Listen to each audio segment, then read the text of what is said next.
And what's up, everybody? Welcome back to the channel. It is your friend Cheap Ludes. How are you doing? I woke up this morning feeling like absolute hell, dude. I have no idea what's going on with me. It is what it is. Let's talk about the new moments challenges in NBA 2K23, my team. That's what we're all here for. Everyone's excited, I suppose. Not much has changed, really, at the end of the day from last week. Like, it's pretty much identical in structure.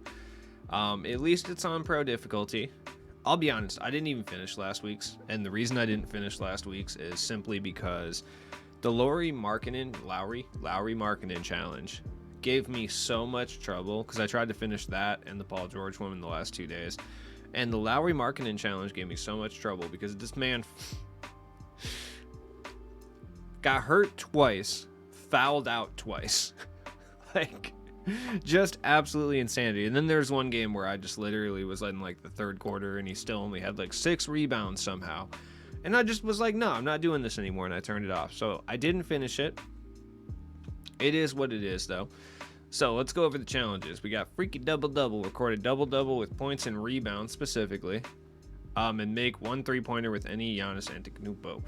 Some of these challenges are just oddly specific. It's kind of annoying if I'm being honest. The thing I've said about this game, and I'm not complaining by the way, because there's always some little chode that comes in here and is like, man, this guy just complains for 15 minutes straight. Complaining and constructive criticisms are two very different things. I highly suggest you look up the difference between those two things.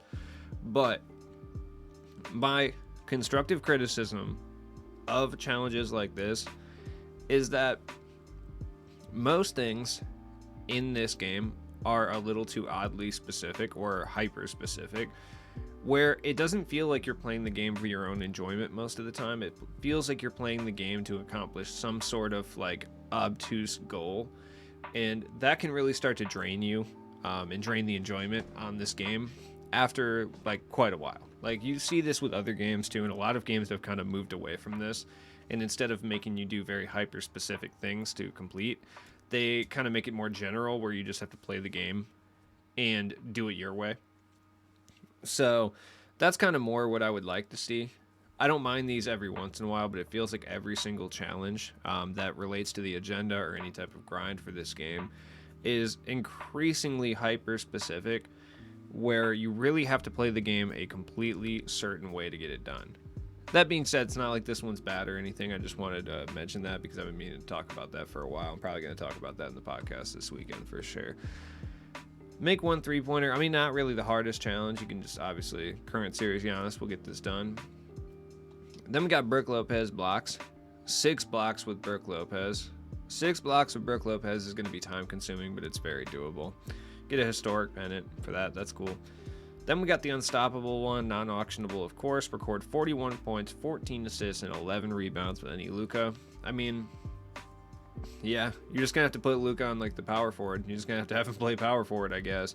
Obviously, you can't do that, but on the defensive end, you could switch and assign him to the opposing power forward, and you can hold it down. That's really going to be the only thing you're going to be able to do, realistically. I would suggest playing a smaller power forward for that to work properly. Like, let's say, who do I have as a smaller power forward that can, go guard the small forward if need be? Honestly, let's see. Ron Artest would work, actually, because you could put him at power forward and switch him over to small forward. He does get a lot of rebounds, though. He's really annoying in that regard. Steven Jackson's also pretty good, too. He's 6'8", but you could also run with Joe Ingles. Joe Ingles works. He's 6'8", but he's not really athletic enough to come steal rebounds, so he would probably work pretty well in that regard as well. So, either way, not really a challenging I don't know, dude, concept in general. I don't know where I was going. I've been having a brain fog all day, dude, I swear. I don't know what's wrong.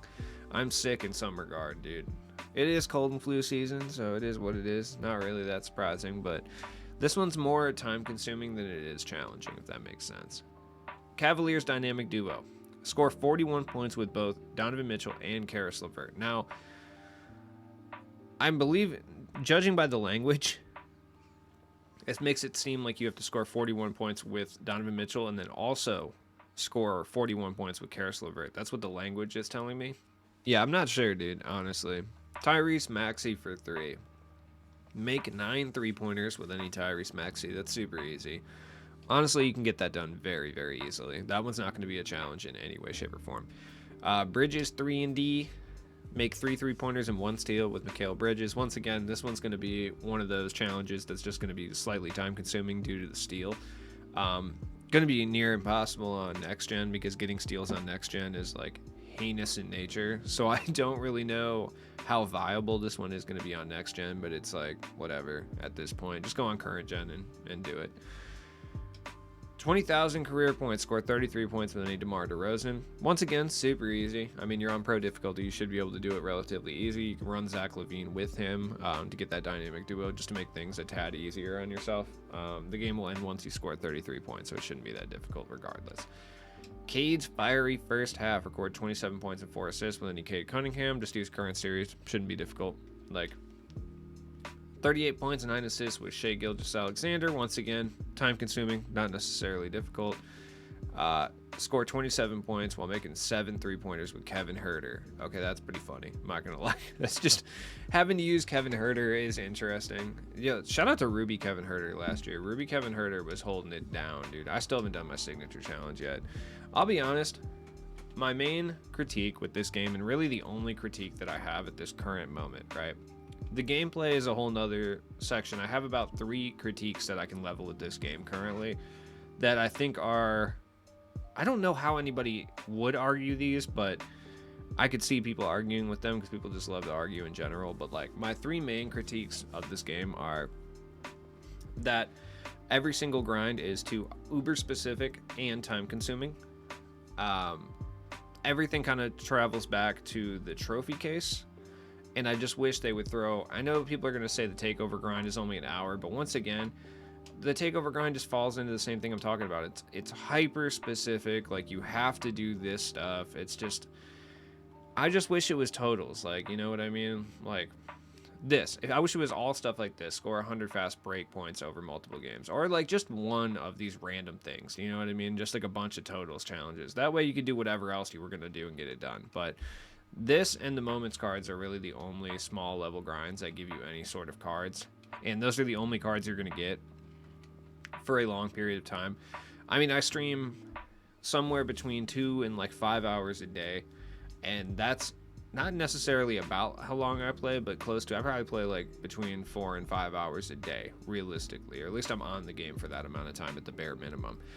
And I'll go a week or so without getting a single reward, like, card. Without a doubt. I mean, dude, we're, almost 2 weeks into season 2 at this point. Are we 2 weeks? We might be 2 weeks. No, we're almost 2 weeks into season 2. And I have yet to even get a centerpiece because I just, like, don't care. I'm, like, halfway through a bunch of different modes. But you could easily play this game for 25 hours and not get a single reward card. That's unless you're doing the exact same thing over and over and over again. It's very possible for that to happen. That's my main critique. Now, we kind of covered my second complaint a little bit there, and my main complaint with the game really is that everything takes too long to achieve. Like, there's no, I don't want to say instant gratification because people get super mad when you start talking about instant gratification for some reason, but like, there's no reasonable gratification or semi-instant gratification, right? It's entirely possible, like I said, that you play this game for 10 hours and you get rewarded absolutely nothing aside from trophy case pieces, which will, it's like on the road to getting a reward.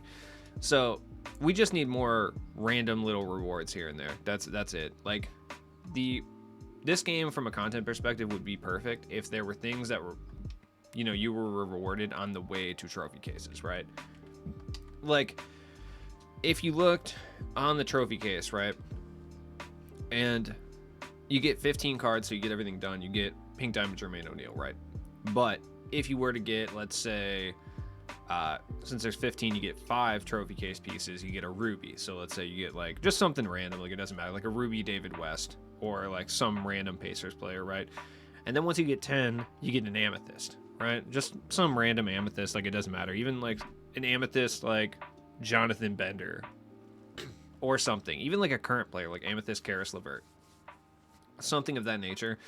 And then at 15 you got your Pink Diamond player, right? That would be ideal. That's kind of what I'm going for here. And this has nothing to do with the moments challenges, but like, I just want to spin off. The final thing, I think that would be really good for the mode. I would really like to see that. I think that would kind of dull down a lot of the complaints that we've had this year from people like myself and maybe like DBG. Like, that way, you know, you could spend 10 hours and you could get 5 trophy case pieces relatively easy, and you could at least get like a ruby or an amethyst or something, and it would probably make me shut up, to be honest. Like, don't you guys want that? You guys want that. I know you do. Next thing, dial down the CPU difficulty. I know there's always people who come in here and they're like, yo, I bopped the CPU by 50 consistently. Like, it's not hard.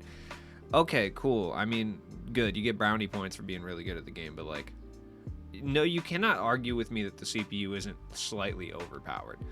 Like, yes, you can bop the CPU. I don't lose to the CPU, but it's not a fun experience, dude. I just wish they would nerf the CPU difficulty just a little bit. Because, I mean, when you go and play on All-Star, yeah, you're going to win majority, if not all of the games, but that CPU doesn't miss. That CPU plays perfect in nearly every aspect. You have to literally lock in so that you don't accidentally lose to the CPU. No, not many people are trying to try this hard while playing the game. A lot of people just want to go play Triple Threat offline for fun. Like, they just want to hop on my team and play some basketball. The NBA season has started up. They want to go hoop for real. Obviously, we can't hoop in real life, you know, because it's cold in most places, and we're majority of people who play 2K are bad basketball players, so let's be real. Or too old to play basketball. So, you know, we just want to come and like live our hoop dreams, dude. I'm not trying to get just absolutely decimated by CPU defense and struggle to score and have to do backdoor cuts every single possession, man. It's just kind of boring, and that's kind of what I'm getting at. Now, at the end of the day, should you grind these moments challenges? Debatable. I mean, I've been seeing most people just get like drop stepper and stuff from these badge packs anyway, so it's like it doesn't really matter. But yeah, I mean, some of them, like, you definitely want to grind from the unstoppable pack, some of the, you know, trophy case pieces if you can. I mean, if you can finish it, good on you. None of these are really hard. Like last week's, I feel like were a lot harder in comparison. Like, the hardest one realistically is probably the Luka one. So they nerfed the difficulty on these just a little bit, which I really, really enjoy, and I just want to put that out there. Like, these are significantly less uber specific and difficult than the ones last week, and I want to give credit where credit's due on that one, because they're definitely less hard. So, and not even less hard, I would just say less specific. Less annoying would be a good term. Like, steals are very difficult to come by in this game. And getting 2 of them with current series Paul George in a 5v5 game, if it was triple threat, sure, absolutely. Which they should definitely include some triple threat challenges in these at some point, because I like those. That wouldn't have been an issue, but man, doing it in a 5v5 game where I can foul out or get injured is ridiculous. Also, dude, take injuries out, please. You remove contracts, remove injuries. Like, Laurie Marketing got hurt twice in my 5 games that I played on that challenge last night. He fouled out at 2. And look, I'll be honest, that's partially my fault. I was out here not paying attention, dude, like swiping at the ball sometimes while controlling them. Like, a couple of those fouls were my bad. Trying to go up for contest to get rebounds, like, you know, it is what it is, but it still sucks. So these are toned down quite a bit. They should be a little bit easier to get a hold of. Some of them, like the Luka and the Cavaliers one, are going to be a bit time consuming. My recommendation for the Cavaliers one, start Donovan Mitchell, have Karis LeVert on the bench. That way, when you finish the 41 with Donovan Mitchell, you can bring in Karis LeVert, or you can run them both and try to get it done as you go. It is what it is. It just depends. So, as always, this has been your boy Cheap Loots, and I will see you guys in the next one. Peace.